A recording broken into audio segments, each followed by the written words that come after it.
sean bienvenidos a la casa de Dios. Es una iglesia para cada uno de ustedes.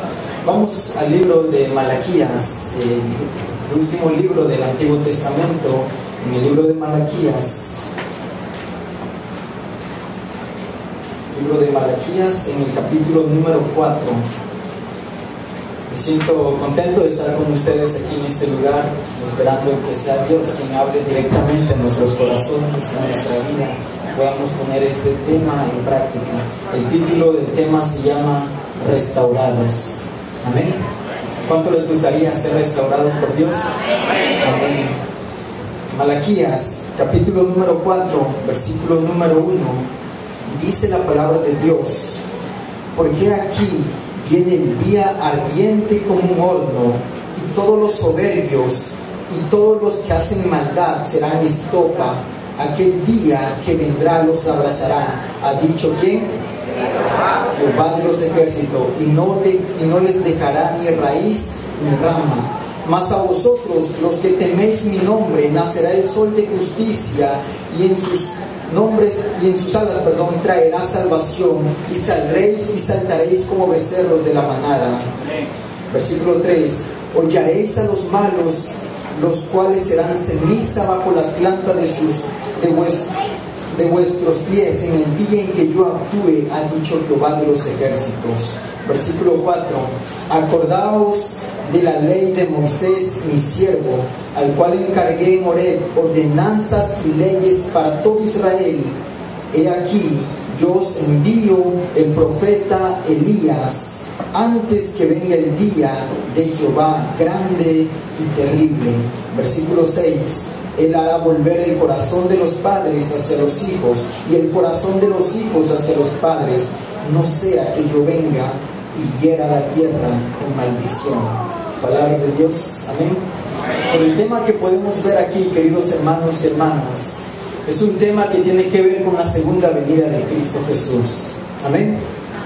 Cuando Cristo Jesús venga, solamente van a haber dos grupos: los que hayan decidido obedecer a Dios y los que hayan no decidido obedecer a Dios. No habrá términos medios. Para unos será la vida, para otros será la muerte. Pero dice la palabra de Dios que para que eso suceda, Dios tenía que mandar a quién? Al profeta Elías, para que vuelva el corazón de los padres a los hijos y el de los hijos a los padres. Yo les pregunto en este momento, ¿cómo está la relación con sus padres, con su familia? ¿Cómo están los hogares hoy en día? Esos hogares cristianos, esos matrimonios, ¿cómo están en esta mañana, el momento que están aquí en la iglesia?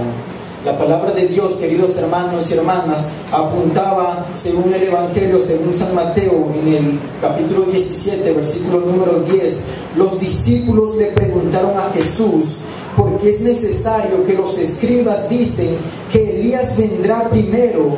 Y Jesús les respondió: es verdad, Elías vendrá en tiempo futuro, refiriéndose a nosotros. Pero en verdad os digo que Elías ya vino. Podemos ver, queridos hermanos, que Jesús hablaba ¿de quién? De Juan el Bautista. Luego comprobamos nosotros bíblicamente en el Evangelio según San Lucas, en el capítulo 1, versículo 17, donde dice que Juan el Bautista vino con el espíritu y el poder ¿de quién? De Elías, para preparar un pueblo para la primera venida de Cristo Jesús a esta tierra. Hoy en día, queridos hermanos y hermanas, tiene que ser predicado nuevamente ese mensaje. Tiene que predicarse el mensaje de Elías para preparar un pueblo para la segunda venida de Cristo Jesús. Amén. Y así que nos fuimos al libro de Primera de Reyes, en el capítulo número 18, versículo 17. Primera de Reyes, en el capítulo número 18, versículo 17. Si todos tienen ese libro, esa cita, digan un fuerte amén. ¿Lo tienen? Dice Primera de Reyes, en el capítulo 18, versículo 17, y es donde nos vamos a centrar en este momento, en este tema de esta mañana. Dice la palabra de Dios: cuando Acab vio a Elías, le dijo: ¿eres tú el que turbas a Israel? Versículo 18. Y él le respondió: yo no he turbado a Israel, sino tú y la casa de tu padre, dejando los mandamientos de Jehová y siguiendo a ¿quiénes? A Baales. Hermanos y hermanas, en el tiempo de Elías existía mucho paganismo en el pueblo de Israel. El pueblo de Israel se había prostituido adorando otros dioses y habían dejado a un lado la fe. Y a causa de eso, el pueblo de Israel estaba pasando por un momento difícil. El rey Acab no entendía qué era lo que estaba pasando, porque habían 3 años y medio que no caía lluvia. Y era a causa de la maldición que el pueblo de Israel se había traído, adorando a otros dioses. Queridos hermanos, encontramos que el mensaje de Elías está dividido en 3 partes. Y es la que vamos a ver el primer punto en este momento. Cuando la palabra de Dios es específica, que nos dice allí en el versículo número 18, que Elías le dice a Acab: ustedes son los que han dejado los mandamientos de Jehová. Imagínense, queridos hermanos, cuando una persona, cuando el ser humano, cuando el joven, cuando una familia, cuando un hogar, cuando un país, cuando una nación, cuando una empresa se olvida de los mandamientos de Dios, el enemigo comienza a tomar control de esas vidas y las destruye. Queridos hermanos, podemos ver en la palabra de Dios que nos dice, según la profecía en el libro de Malaquías, en el capítulo número 4, donde nos dice Cristo Jesús: acuérdense de la ley de ¿quién? De Moisés mi siervo. Son importantes los 10 mandamientos en nuestras vidas para que podamos vivir felices, para que vivamos tranquilos, para que podamos vivir una vida cristiana llena de éxito, de gozo, donde la gente pueda quedar impactada de cada uno de nosotros. Y queridos hermanos, ninguno de nosotros, de los que estamos aquí, no hubiésemos vivido el dolor que muchas veces vivimos, si no fue que porque nuestros padres se olvidaron de los mandamientos de Dios. Aquí no hubiera matrimonios destrozados, aquí no hubiera hogares divididos, si no fuera que nuestros padres se olvidaron de los mandamientos de Dios. No pasarían situaciones en nuestras vidas, con nuestros padres, con nuestros hijos, con sus hijos, si no fuera que a veces nos olvidamos de los mandamientos de Dios.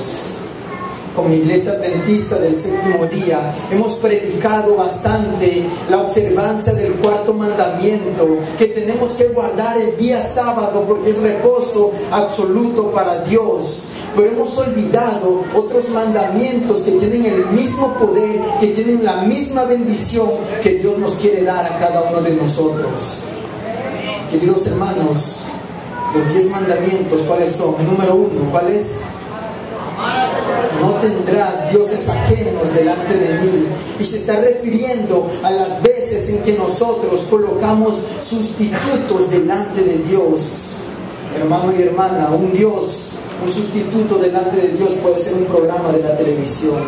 Un Dios ajeno puede ser un actor de la televisión al cual tú te gusta escuchar, oír o ver. Un Dios ajeno puede ser un automóvil, un carro. Hay personas que parece que su carro es lo que más tiene en la vida y lo ama porque lo cuida tanto. Ustedes han visto también a las señoritas cuando tienen las uñas pintadas, sus uñas bien, y no pueden limpiar unos platos, no pueden bañar los perros. ¿Por qué? Porque se van a maltratar sus uñas. Parece que la tienen ahí como su Dios, como un museo. Eso puede ser un Dios ajeno, querido hermano y hermana. Mandamiento número 2, ¿cuál es? No te harás imágenes, ni ninguna semejanza, ni de lo que hay en el cielo ni en la tierra.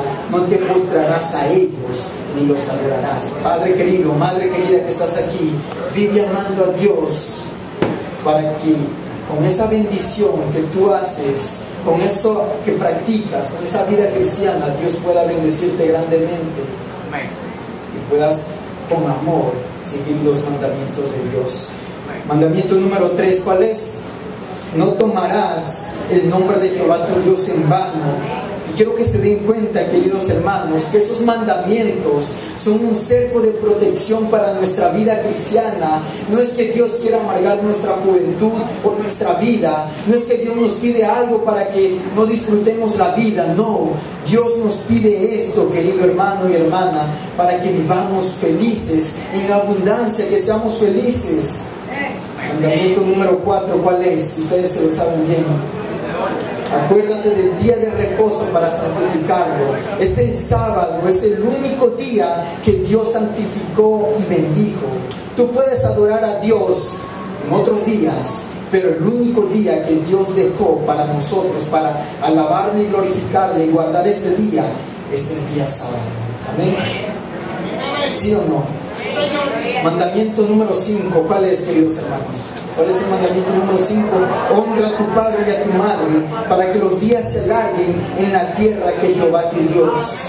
Vive amando a tus padres, a tu madre, para que cuando llegue ese día, querido hermano y hermana, joven querido, ¿sabes a qué me refiero? Puede haber lágrimas en tus ojos, pero lágrimas de alegría, porque como hijo, como hija, hiciste todo lo mejor para tus padres. Amén. Mandamiento número 6, ¿cuál es? Mandamiento número 6, no matarás. Y vemos, queridos hermanos, en la palabra de Dios que hay 3 formas de matar.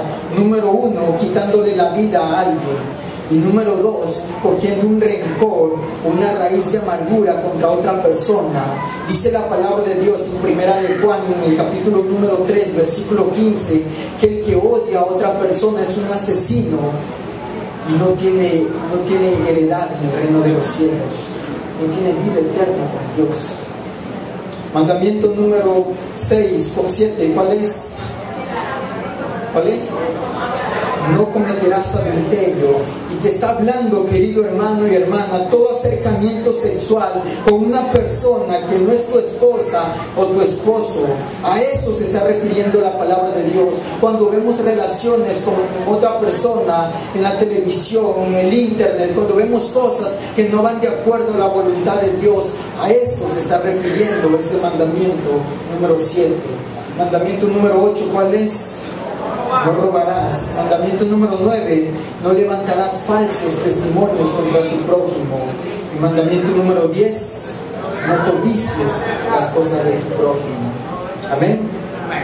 Esos 10 mandamientos, queridos hermanos, si ustedes leen la palabra de Dios en el libro de Deuteronomio, en el capítulo 32 y Éxodo capítulo 32, dice que el Señor con su propio dedo escribió esos 10 mandamientos. Amén.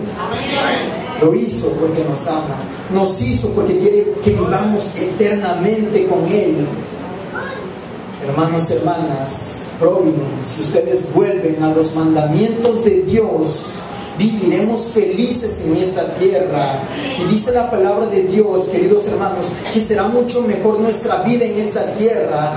No vamos a vivir endeudados, no vamos a tener problemas con nuestras familias, con nuestros hijos. Si nosotros volvemos a los mandamientos de Dios, dice Deuteronomio capítulo 28, que si tú guardas esos mandamientos, Dios te va a bendecir tremendamente. Va a bendecir tu familia, va a bendecir tu hogar, va a bendecir tus hijos, va a bendecir tu empresa para que prospere. Si tú guardas los mandamientos de Dios, pero tú eres libre, eres completamente libre para tomar esa decisión. Amén. La segunda parte del mensaje de Elías, queridos hermanos, la primera la estudiamos, es nunca te olvides de los mandamientos de Dios. Amén. Parte número 2, en el mensaje de Elías, en el versículo 20, en el capítulo 18, allí mismo, versículo 19, perdón. Envía pues ahora y congrégame a todo Israel en el monte Carmelo, y los 450 profetas de Baal y los 400 profetas de Acera, que comen ¿en dónde? En la mesa de Jezabel.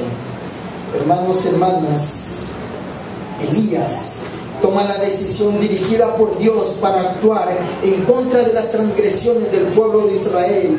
Se fue a la raíz de todo y le dijo al rey Acab: ordena a todo el pueblo de Israel, congregan a todo el pueblo en el monte Carmelo. a los 400 profetas de Acera, los 400 de Baal y 450 de Acera, que comen en la mesa de Jezabel. Ahora bien, queridos hermanos, ¿por qué la convocación es en el Monte Carmelo? ¿Por qué en ese lugar? Es interesante, queridos hermanos, que el Monte Carmelo se encontraba entre Israel y Fenicia. Y ese lugar era un lugar como una habitación sagrada de Baal. Seguramente acá pensó por un momento, vamos a tener un poco de ventaja porque va a ser en nuestro terreno esa convocación. Así que el rey Acab envía mensajeros para hacer reunir a todo el pueblo de Israel en el Monte Carmelo. Y cuando se hizo esa convocatoria, el pueblo de Israel rápidamente se acordó en el Monte Carmelo. Y cuando ellos venían directamente al Monte Carmelo, hubo sentimientos en sus corazones. El pueblo de Israel se acordaba de aquellos momentos en que ellos ofrecían sacrificio a Dios en el Monte Carmelo. Pero ahora era un lugar, una habitación sagrada para Baal. Es interesante, queridos hermanos, que el Monte Carmelo había sido un lugar hermoso, pero ahora su belleza languidecía bajo la maldición agostadora de los 450 profetas de Baal. Hermanos y hermanas, entonces Elías, cuando el pueblo de Israel estaba allí en ese lugar, en el Monte Carmelo, entonces Elías desafía la convicción del pueblo. Y en el versículo número 20 dice: entonces Acab convocó a todos los hijos de Israel y reunió a los profetas en el Monte Carmelo. Y acercándose, ¿quién se acercó, hermanos? Elías a todo el pueblo dijo: ¿hasta cuándo claudicaréis vosotros entre dos pensamientos? Si Jehová es Dios, seguidle, y si es Baal, id en pos de él. Hermanos y hermanas, punto número 2 en el mensaje de Elías, que debe ser predicado en nuestra iglesia, que debe ser predicado por los jóvenes, por los hermanos. ¿Hasta cuándo vacilaréis, jugaréis, caminaréis, claudicaréis entre dos opiniones? Si Jehová es Dios, si el Dios al cual yo les estoy hablando en este momento, al cual se les ha predicado en este lugar, es su Dios, seguidle. Pero si es el mundo, si es Baal, id en pos de él. Vayan. Hermanos y hermanas, no podemos seguir jugando a la iglesita. Yo no puedo imaginar que puedo pasar un día con Dios y 6 días fuera de la iglesia. Un día con Dios y 6 días con el diablo. O estamos o no estamos. Tomamos una decisión en esta mañana, así como Elías le presentó esa decisión al pueblo de Israel. Hermanos y hermanas, ¿somos o no somos? Escuchen bien, queridos hermanos y hermanas, Jesús lo dijo de una manera mejor y tan clara: el que conmigo no es, contra mí es, y el que conmigo no recoge, desparrama. Así que déjenme decirles algo, queridos hermanos, en esta mañana: o estás con Dios o estás en contra de Él. O recoges con Dios o estás desparramando lo que Dios quiere hacer en tu vida. ¿Hasta cuándo claudicaréis entre dos opiniones? Si Jehová es Dios, hermanos, si el Dios al cual les he hablado en este momento es su Dios, sigamos a Dios, hermanos. Ese es el único Dios verdadero. Pero si es Baal, si es el mundo, vayan en pos de él. Pero tienes que tomar una decisión. Como el pueblo de Israel en ese momento tenía que tomar una decisión. No podemos seguir viviendo una vida doble, queridos hermanos, amigos, jóvenes que están aquí. No podemos seguir viviendo una vida, un hombre, una mujer que trata de buscar la bendición de Dios y por el otro lado buscando la maldición. ¿Somos o no somos? ¿Será que soy un joven que canta salmos a Dios, que canta muy bonito y todo, pero ando haciendo otras cosas que no van de acuerdo a la voluntad de Dios? Hermanos y hermanas, tenemos que tomar una decisión. ¿Será que en mi hogar es un hogar cristiano, que en mi hogar está bien y todo, y fuera de mi hogar soy otra cosa, o en mi hogar no está pasando nada? Hermanos, hermanas, no podemos hacer una vida doble en nuestra vida cristiana. No podemos decir que soy cristiano cuando yo hago cosas que están en contra de la voluntad de Dios. Nosotros somos una iglesia que tiene un evangelio puro basado en la palabra de Dios. Somos una iglesia adventista y muchas veces predicamos que somos la iglesia de la Odisea, y de tanto decir que somos de la iglesia de la Odisea nos los estamos creyendo y vivimos como los laodicenses. ¿Saben por qué, queridos hermanos? En la parte de las 7 iglesias, en el libro de Apocalipsis, ahí nos dice que decimos que estamos en el tiempo de la Odisea. Y si ustedes ven allí, queridos hermanos, si leen las características de la iglesia de la Odisea, dicen que no necesitan nada, que están bien, que son ricos, que se han enriquecido. Y luego dice la palabra de Dios, y no te das cuenta que eres un pobre, ciego, miserable, desnudo. Es importante, querido hermano y hermana, que tomemos una decisión. Dice la palabra de Dios, luego dice Dios, por cuanto ni eres frío ni caliente, estoy, ¿por qué? Vomitarte de mi boca. Ojalá fueses, ¿qué cosa? Frío o caliente. Y muchas veces, como les dije, de tanto repetir, nos las estamos creyendo y vivimos como los laodicenses. Hermanos y hermanas, la lectura bíblica que leímos en este momento en el libro de Deuteronomio, vamos allí al libro de Deuteronomio, en el capítulo número 30, versículo número 14 en adelante. Hermanos y hermanas, tenemos que tomar una decisión por Dios. ¿Estamos o no estamos con Dios? Dice la palabra de Dios, queridos hermanos, versículo número 14: porque muy cerca de ti está la palabra, en tu boca y en tu corazón, para que la cumplas. Mira, yo he puesto delante de ti hoy la vida y el bien, la muerte y el mal. Porque yo te mando hoy que ames a Jehová tu Dios, que andes en sus caminos y guardes sus mandamientos, sus estatutos y decretos, para que vivas y seas multiplicado, y Jehová tu Dios te bendiga en la tierra a la cual entras para tomar posesión de ella. Y dice la palabra de Dios: mas si tu corazón se aparta y no hieres, y te dejares extraviar, y te inclinares a dioses ajenos y les sirvieres, dice el versículo número 18: yo os protesto hoy que de cierto pereceréis. No prolongaréis vuestros días sobre la tierra donde vais pasando el Jordán para entrar en posesión de ella. Versículo 19: a los cielos y a la tierra llamo por testigos hoy contra vosotros, que os he puesto delante la vida y la muerte, la bendición y la maldición. Escoge, miren lo que dice Dios: escoge pues la vida para que vivas tú y tu descendencia. ¿Qué te dice que escojas?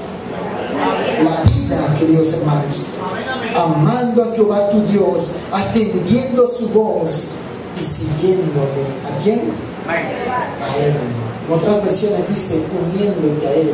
¿Y cómo se une una persona a Cristo Jesús? ¿O cómo sigue una persona a Cristo Jesús? ¿Cómo? A través del bautismo se une uno con Cristo Jesús. Y dice la palabra de Dios, queridos hermanos, dice la palabra, continúa diciendo la palabra de Dios: porque Él es vida para ti y prolongación en tus días, a fin de que habites sobre la tierra que juró Jehová a tus padres, Abraham, Isaac y Jacob, que les había de dar. Amén. Es una lectura tremenda, queridos hermanos. Dios nos está poniendo en este momento la vida. Dios, queridos hermanos, yo no puedo imaginar, queridos hermanos, que al momento en que yo estoy en la iglesia y yo veo que no hay ningún cambio en mi vida, en ese momento, querido hermano y hermana, es cuando nos damos cuenta que necesitamos despertar. Yo ya estoy cansado de ver los mismos programas día tras día, de ver todo lo mismo siempre. Estoy hablando de mi vida, queridos hermanos. Tiene que haber un cambio en mi vida, y en ese momento es cuando yo tengo que despertar y decir: papá, tengo que vivir una vida cristiana, tengo que salir de la mediocridad. Amén. Queridos hermanos y hermanas, espero que en este momento, al estar ustedes aquí, puedan sentirse contentos, pero hay muchas personas que llegan a la iglesia, se sientan y se ponen cómodos. Hermanos y hermanas, Dios no nos llamó para acomodarnos. Y si en este momento en que hay que incomodar en este momento, porque hay muchos pastores que le dicen a algunas hermanas y hermanos: ¿sabes qué, hermana? Busque una iglesia y llegue a esa iglesia donde usted se sienta cómodo. Imagínense. Y cuando uno está cómodo, ¿qué pasa? ¿Qué pasa? Se duerme en la iglesia. Si hay alguien allí cómodo, incomódenlo por favor, para que no se duerma. Incomódenlo. Hermanos y hermanas, si ustedes se sienten cómodos en este lugar, están en el lugar equivocado.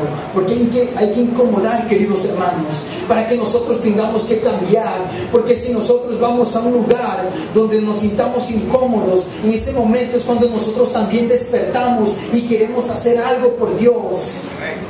Cuando uno está incómodo, lo único que uno quiere es buscar a Dios para hacer cambios en nuestras vidas. Pero si uno se pone cómodo, se queda allí dormido y pasa la vida cristiana de esa forma, cómodo, sin hacer nada. Entonces, queridos hermanos, Elías los confrontó de este lado y del otro lado, y les dijo: ¿estamos o no estamos?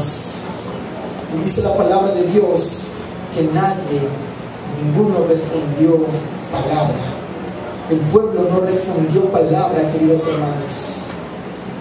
Es interesante lo que la palabra de Dios nos está diciendo aquí, queridos hermanos, que nosotros necesitamos completamente de Dios, que necesitamos hacer una vida cristiana práctica para estar unidos con Dios. Es interesante, queridos hermanos. Elías polariza la opinión de los líderes de Israel y propone una competencia para determinar a quién debían seguir. Él ataca a los que están en favor de quién, de Baal y de Acera, y ellos se beneficiaban en ser la ventaja de los dueños de la casa, porque el Monte Carmelo, como les dije hace un momento, era un altar de Jehová que estaba abandonado, y ahora era un sitio favorito para la adoración de Baal. El pueblo de Israel estaba en una encrucijada: rechazarían para siempre a ese Dios que los había guiado, o seguirían a ese Dios verdadero. Así que, hermanos y hermanas, quiero que se imaginen esta historia, quiero que pongan atención en esta historia. Cuando Elías los confronta a todos los profetas, a los 850 profetas de Baal y de Acera, dice la palabra de Dios que entonces en el versículo 22: y Elías volvió a decir al pueblo: solo yo he quedado profeta de Jehová, mas los profetas de Baal, ¿hay cuántos? 450 hombres. Y dice la palabra de Dios: désennos pues 2 bueyes y escojan. Miren que Elías, queridos hermanos, le hace una competencia a ellos. Y cuando Elías los confronta, el pueblo de Israel vio esa competencia y dijo: esto va a estar bueno, esto se va a poner sabroso. Cuando Elías confrontó a esos 850 profetas de Baal, ¿ustedes se imaginan cómo eran los profetas de Baal? ¿Cómo eran? Eran unas personas, los sacerdotes de Baal, eran unas personas altas, pelones, calvitos, con una colita. Y cuando Elías los confrontó, entonces en ese momento llega uno de los profetas a decirle al líder: oye, man, ¿qué vamos a hacer? Este hombre está loco, nos está retando. Y dice ese profeta, el líder, le dice: no te preocupes, yo tengo una caja de fósforo, le voy a encender el cerillo y se acaba este asunto. Pero hermanos, Elías no era ningún tonto. Elías no era ningún tonto, así que Elías los confrontó y les dijo: tómense 2 bueyes, ustedes van a poner ese sacrificio, lo van a preparar, pero no van a poner fuego debajo. Yo voy a hacer lo mismo también y no voy a poner fuego debajo del altar. Y el Dios que responda con fuego, ese es el Dios verdadero. El pueblo de Israel, queridos hermanos, los 850 profetas de Baal se querían en ser la bendición del fuego y del agua, y es por eso que Elías los confrontó. El Dios que responda con fuego, ese es el Dios verdadero. Amén. Así que, queridos hermanos, dice la palabra de Dios en el versículo 23: dénsenos pues 2 bueyes y escojan ellos uno y córtenlo en pedazos y pónganlo sobre la leña, pero no pongan fuego debajo, y yo prepararé el otro buey y lo pondré sobre la leña, y ninguno ponga fuego debajo. e invocad luego vosotros el nombre de vuestros dioses, y yo invocaré el nombre de Jehová. Y el Dios que respondiese por medio de fuego, ese sea Dios. Y todo el pueblo respondió, ¿cómo? ¿Cómo respondió el pueblo? Bien dicho.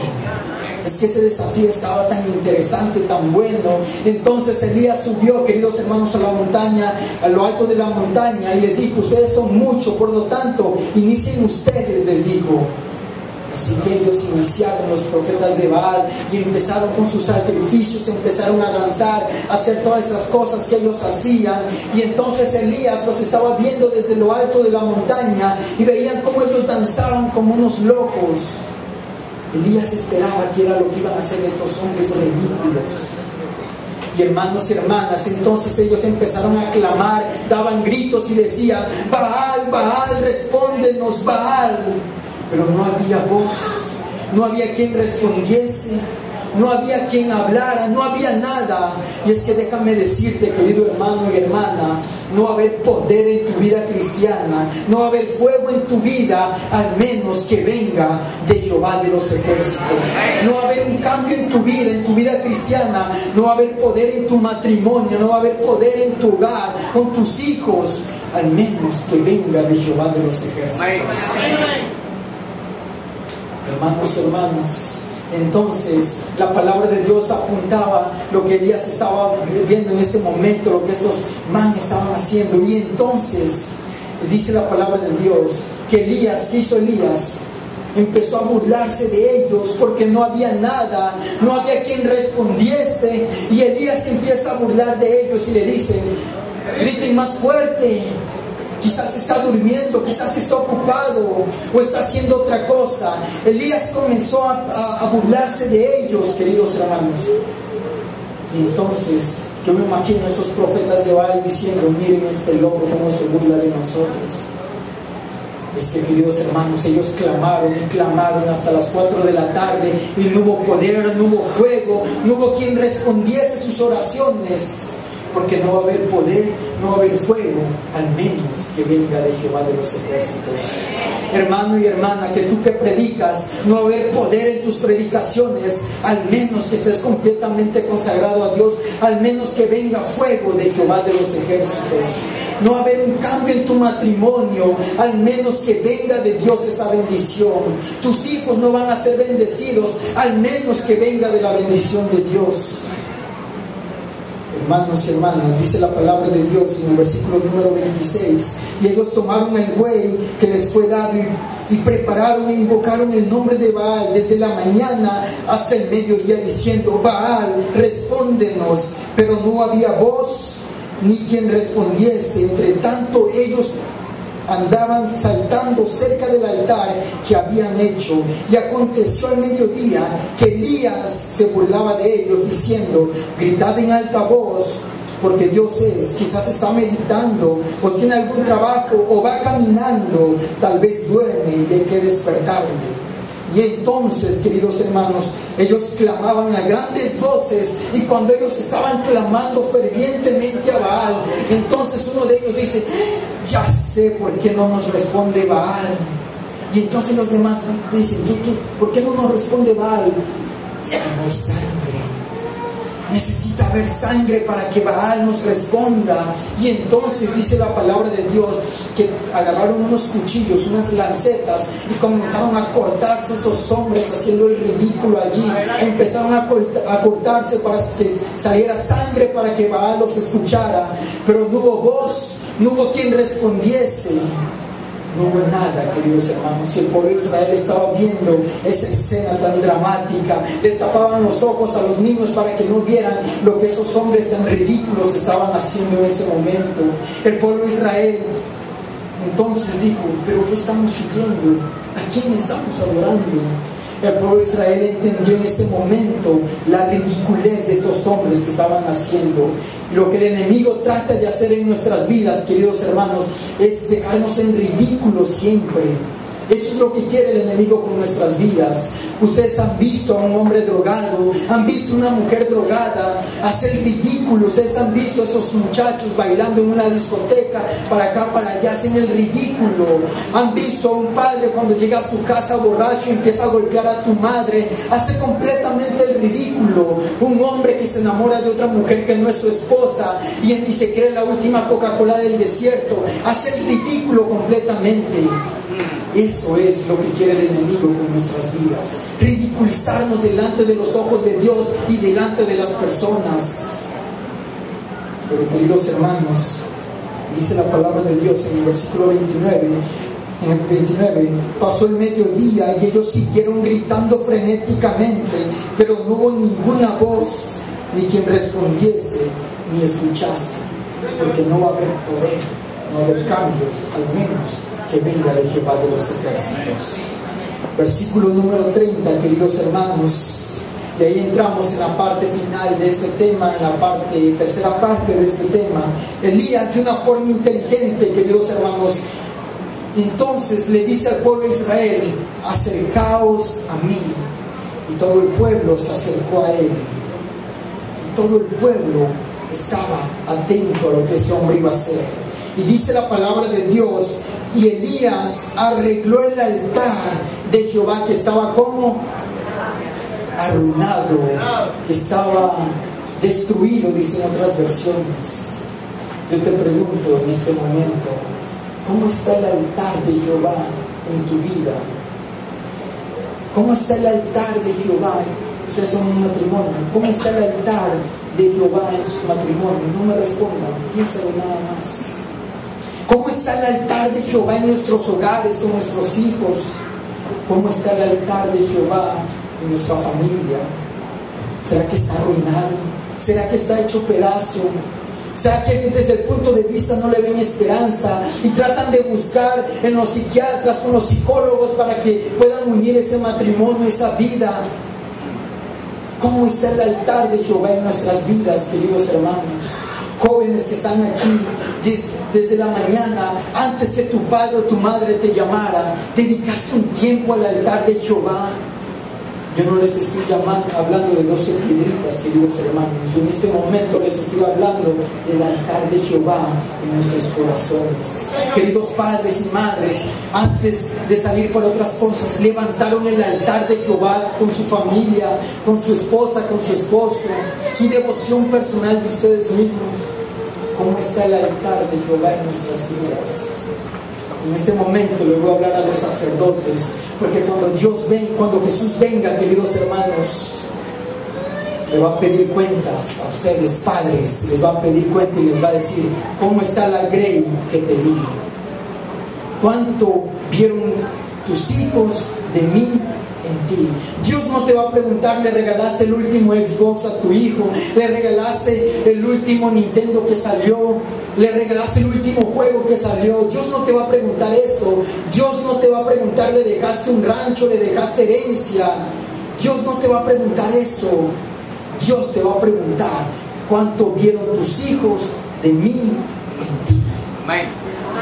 Y jóvenes que están aquí, Dios no les va a preguntar cuántas novias tuvieron o cuántos amigos tuvieron en el Facebook, en el Twitter. No, Dios no les va a preguntar nada de eso.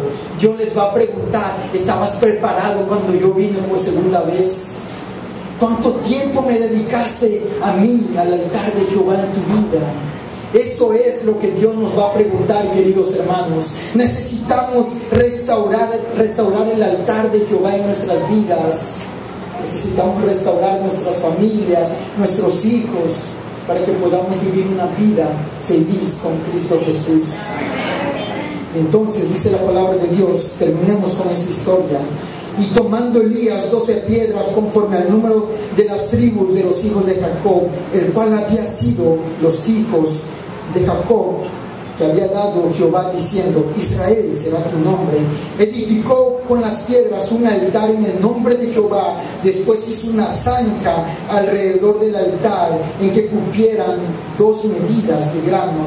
Preparó luego la leña y cortó el buey en pedazos y lo preparó sobre la leña y dijo: llenad 4 cántaros de gasolina. Amén. De agua, ok, están conmigo.